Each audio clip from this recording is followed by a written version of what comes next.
इंतखाबात में भरपूर हिस्सा लें। फिर कराची में जो है वो होने जा रहे हैं, वो बहुत ही अहम होंगे इंतखाबात। और इंशाअल्लाह ताला जिस तरह से आखिरी इलेक्शन में आपने देखा कि लोगों ने, कराची के लोगों ने किस तरह से मुस्तरद किया तमाम जमातों को, ख़ुसूसन MKM को यहाँ पर, और PTI की कॉल के ऊपर 90% से ज़्यादा वोटर जो है उसने वोट डालने वो नहीं आया।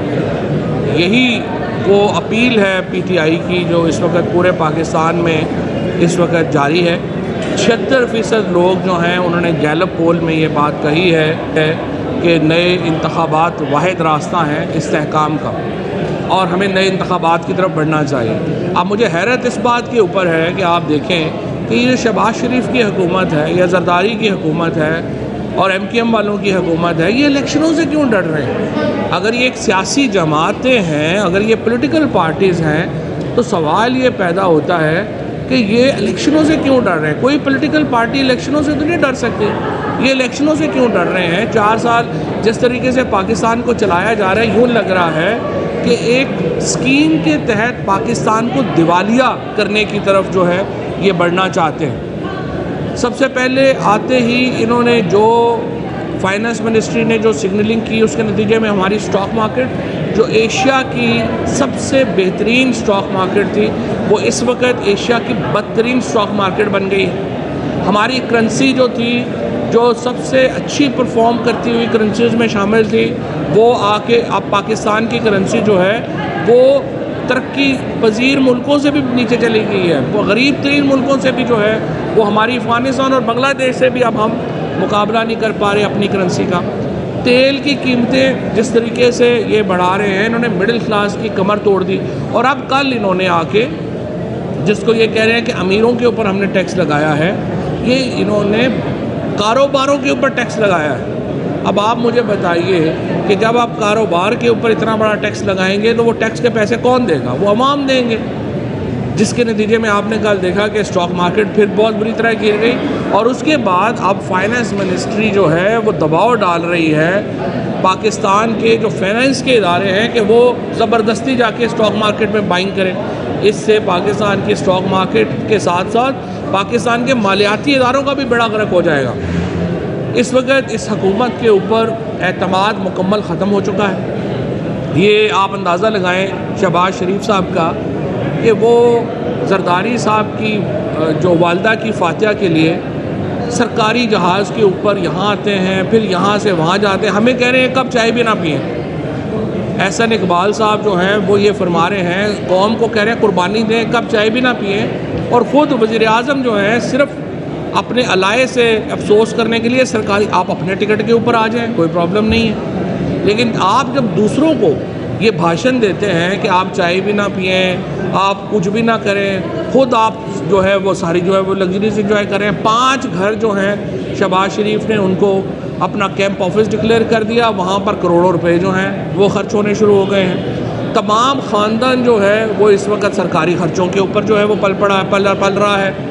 मरियम नवाज़ जो हैं वो सरकारी वहीकल्स के ऊपर, सरकारी जो अपनी तमाम चीज़ें हैं, गार्ड्स हैं, सिक्योरिटीज़ हैं, उसके ऊपर वो अपनी अदालतों में जा रही हैं, वो कुछ कर रही हैं। तो अगर आप कौम से कुर्बानी की तवक्को रखते हैं तो पहले आप खुद तो अपनी कुर्बानी जो है अब वो तो देंगे ना। इसलिए मैं ये समझता हूँ पूरा पाकिस्तान इस वक्त यकसू है नए इंतखाबात के लिए, और इंशाअल्लाह ताला हम बड़ी जल्दी अगली कॉल देने वाले हैं और पूरा मुल्क जो है वो सरापा एहतजाज होगा। अगर ये इंतखाबात का ऐलान नहीं होता तो हमें रास्त इक़दाम के लिए आगे बढ़ना होगा, और हमने इस सिलसिले में पूरी तैयारी कर ली है।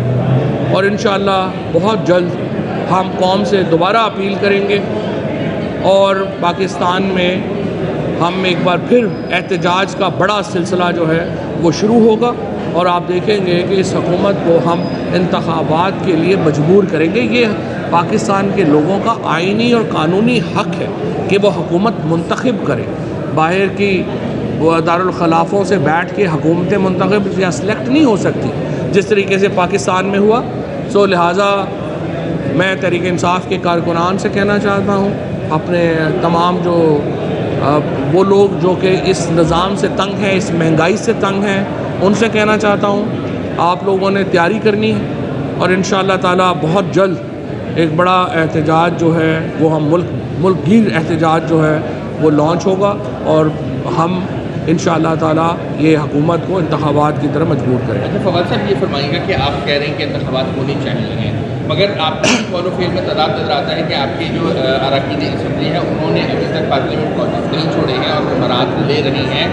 दूसरी बात यह है कि आपके पास अगर इंतखाब में जाना है तो KPK की असम्बली को तोड़ने का ऑप्शन मौजूद है, आप उसमें क्यों नहीं जा रहे हैं? आप वो असम्बली तोड़ दें ताकि वहाँ पर जो है एक हुकूमत के पास कोई जवाब ना रहे कि वो तो कर सके इंतखाबात से फरार हासिल करें। पहली बात तो यह है कि जो अरकान असम्बली पार्लियामेंट लॉजेस में हैं उनका ये हक़ है कि वो अगले इंतखाबात तक वहाँ पर रहें और वो अपने पैसे दे रहे होते हैं, वो उनकी मुराद नहीं है। जो भी अरकान असम्बली पार्लियामेंट लॉजेस में रह रहे हैं वो उसके पैसे दे रहे हैं, वो कोई वहाँ पे मुफ्त नहीं रह रहे। दूसरी बात यह है कि जो अरकान असम्बली के लिए असम्बली ही नहीं रहा, वो कैसे नहीं, वो इसलिए कि जो रुकन असम्बली था वो अगले इंतखाबात तक वहाँ पर रहता है और इसलिए उसका हक़ है कि वो वहाँ पे रहे और वो अपने पैसे जो हैं वो दे रहे हैं। और कोई सियासतदानों को पाकिस्तान में इतनी मुराद नहीं मिलती, जहाँ पे मुराद मिलती हैं वहाँ पर आप बात करें और कोशिश करें कि उनको एक्सपोज़ करें जहाँ पे मुराद मिल रही हैं, उधर भी हिम्मत किया करें। हर सियासतदानों को पाकिस्तान में जो इलेक्टेड लोग हैं उनको जितनी मुराद मिल रही हैं वो सबके सामने है। दूसरी बात यह है कि KP असम्बली में साजिश नहीं हुई, साजिश कौमी असम्बली में हुई है और इसलिए जहाँ पे साजिश हुई है वहाँ पे इलेक्शन होने हैं। KP असम्बली में भी हम एक स्कीम के तहत अपनी जो सियासी हिकमत अमली है उसके तहत आगे बढ़ेंगे। अच्छा, मैं सवाल था सर, अभी आपने कहा कि वज़ीर-ए-आज़म साहब सरकारी साहब से ताज़ियत के लिए सरकारी जहाज़ पर गए, तो सर वज़ीर-ए-आज़म को इस हैसियत में सरकारी जहाज़ का इस्तेमाल करने के वज़ीर-ए-आज़म है, साहब किस हैसियत में KP हुकूमत का नहीं, मैं तो वज़ीर-ए-आज़म की एतराज़ नहीं मैं कर रहा, मैं सिर्फ ये कह रहा हूँ कि जब वो ये कह रहे हैं कि आप चाय भी ना पिए, आप अपनी चाय भी छोड़ दें, आप अपनी हर चीज़ ज़िंदगी की छोड़ दें, तो ख़ुद भी तो कुछ कुर्बानी दें ना। फिर अपनी ज़िंदगी के ऊपर जो है वो कुछ तो इम्प्लीमेंट करें कि जहाँ पे उन्होंने कुछ करना है। और इमरान खान ने तो जो ऑस्टेरिटी ड्राइव की थी वो सबके सामने है और अब तक इमरान खान के जिस तरह से जो ज़िंदगी गुजारते हैं वो भी सबके सामने है। बल्दियाती इंतखाबात का पहला मरहला है, कराची से 35 पुलिस अफसरान भेजे गए हैं दूसरे मकामात पर, कश्मीर, सक्कर, खैरपुर, शिकारपुर में। क्या कहेंगे? और ये जलालाबाद में 10 अक्टूबर की हफ्ता हो, तो किस तरीके से आप लोग वहाँ पर फाइट करेंगे, इलेक्शन लड़ेंगे, तो वहाँ पर ये बड़ी तशवीशनाक बात है क्योंकि सिंध हुकूमत ने अपने आप को एक जिस तरीके से एक सिंध में तो एक बदमाशी राज चल रहा है। सिंध में तो जमहूरियत और आइन मुअत्तल है, पूरे मुल्क में ही इस वक्त जमहूरियत मुअत्तल है, लेकिन सिंध में बिलखसूस जहाँ पे आसफ जरदारी साहब और उनके सारे जो चेले हैं उन्होंने वहाँ पर एक पूरा निज़ाम बना लिया है कि जिसके ज़रिए वो ये कर रहे हैं कि वो लोगों को अगवा किया जा रहा है। अगर आपने इलेक्शन ऐसे ही कराने हैं तो फिर आप सिलेक्शन कर लें। और मैं अदालतों को भी कहूँगा कि वो इस निज़ाम को देखें। अगर इस तरह के इलेक्शन होने हैं तो फिर इलेक्शन कराने का क्या फ़ायदा है। अच्छा सर, ये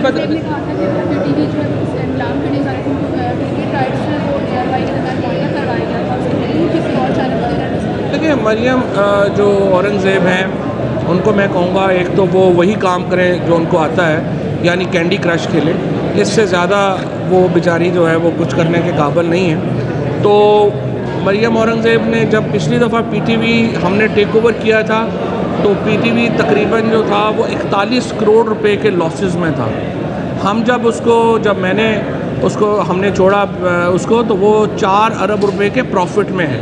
और अनफॉर्चुनेटली इन्होंने आते ही दोबारा वो सारा अपने एक महबूब TV को नवाजने के लिए जिस तरीके से इन्होंने काम शुरू कर दिया, ये दोबारा TV जो है वो लॉस में चला जाएगा। जहाँ तक राइट्स की बात है कि आपने ARY को दिए या फलाने को दिए, वो उसकी जो बोर्ड है उसकी चेयरपर्सन इस वक्त की जो सेक्रेटरी इन्फॉर्मेशन है वो हैं और DGI SPR उसमें बैठते हैं। वो लोग बेहतर बता सकते हैं कि उन लोगों ने कैसे ये जो दिया था, क्यों दिया था और कैसे दिया था। ज़ाहिर है कि मैं ऑपरेशनल तफसीलात का मुझे नहीं पता, लेकिन ये मुझे पता है कि PTV को जो था वो भरपूर प्रॉफिट में वो आया है और प्रॉफिट की जो वजह थी वो यही थी कि हमने उसके राइट्स जो हैं वो मेरिट के ऊपर जो हैं वो दिए थे। और इंशाअल्लाह ताला ये हुकूमत एक आध महीने में जा चली जाए तो ही पीटीवी बचेगा, वरना ये कैंडी क्रश चैम्पियन और इनकी जो टीम है ये हमारा पूरे मुल्क का बेड़ा गर्क कर रही है, उसी तरह से पीटीवी का बेड़ा। चौधरी साहब ये बता दें कि कहते हैं कराची के लोग कहते हैं कि MKM और चौधरी किसी एक हुकूमत के बगैर नहीं रह सकते, तो आप पार्टी कौन सी है? हम तो हुकूमत के बगैर ही खड़े हैं। और कई और जिन लोगों को सियासत का नहीं पता, जिनको सियासी हिस्ट्री का नहीं पता, वो ऐसी बातें करेंगे। MKM का तो मुझे नहीं पता, लेकिन मुझे MKM के साथ मिलाना तो वैसे मेरे लिए बड़ा तौहीन आमेज़ है। और मैं ये समझता हूँ कि जो इनकी जो पॉलिसीज़ रही हैं वो पॉलिसीज़ तो रही हैं कि आप अपने आप का जो है वो इन्होंने अपना आपका हमेशा सियासी सौदा किया। हम तो 100 साल से इस्तिबदाद के ख़िलाफ़ लड़ रहे हैं और इंशाअल्लाह ताला अभी भी खड़े हैं। और अभी भी जो इमरान खान हैं वो इसलिए उनके साथ खड़े हैं कि वो हक़ पे खड़े हैं। और उनका जो इस वक्त पाकिस्तान के लिए जो एक ही जमात और एक ही लीडर है जो पाकिस्तान के वफाक की बात करता है, जो पाकिस्तान को एक जोड़ने की बात करता है, वो इमरान खान है और PTI, और हर शख्स का फ़र्ज़ है उसका साथ। हम आपके साथ हो मगर इदारे ना हो तो आप कामयाब हो जाएंगे? ये बड़ा ट्रिकी सवाल है। हमें उम्मीद है कि इदारे अवाम के साथ देंगे। अच्छा फवाद साहब, ये फरमाइएगा कि बहुत से सोशल मीडिया पे ट्रेंड चल रहे हैं और बहुत सी इदारों में जो शख्सियत बैठी हैं किसी के हक़ में और किसी के खिलाफ ट्रेंडिंग चल रही है, और ये ज़्यादा इल्ज़ाम ये आ रहा है कि जो आपके सोशल मीडिया वॉरियर्स हैं वो ये काम कर रहे हैं। क्या आप समझते हैं कि ये PTI ट्रेंड कर रही है? मेरे ख्याल में की बहुत ज़्यादा तौहीन की जा रही है। मेरा देखें आर्मी चीफ़ है पाकिस्तान की फ़ौज, मुल्क फ़ौजों के बगैर नहीं हुआ करते, और आर्मी चीफ़ एक इंटेग्रल पार्ट है फ़ौज की। तो उनका जो फ़ौज का एहतराम है, इदारे का एहतराम है, वो बहुत अहम है। और PTI जो है वो कारबंद है इसी असूल के ऊपर कि पाकिस्तान में इदारों को हमने महफूज भी करना है, उनको बड़ा भी करना है, और अगर कोई गलत फ़ैसलों से किसी को नुकसान पहुंचा है तो उसको भी हमने उसको हील करना है, उसको करना है, और हमने इसको आगे लेके चलना है। अहम तरीन खबरें अब एक क्लिक की दूरी पर। आपके पसंदीदा टॉक शोज हों या अहम मुल्की या गैर मुल्की शख्सियात की न्यूज कॉन्फ्रेंसेस, हर लम्हा बाखबर रहने के लिए सब्सक्राइब करें हमारा YouTube चैनल। मौसम की सूरत हाल हो या खेल के मैदान से खबरें, अपने मोबाइल फोन से मुल्की और बैनुल-अक़वामी अहम खबरों तक रसाई के लिए डाउनलोड कीजिए मोबाइल ऐप। बावसूख ज़राए से मुसद्दिका खबरों, तज्ज़ियों और तबसरों से मुस्तफ़ीद होने के लिए विजिट कीजिए पाकिस्तान की सबसे बड़ी न्यूज वेबसाइट www.arvnews.tv।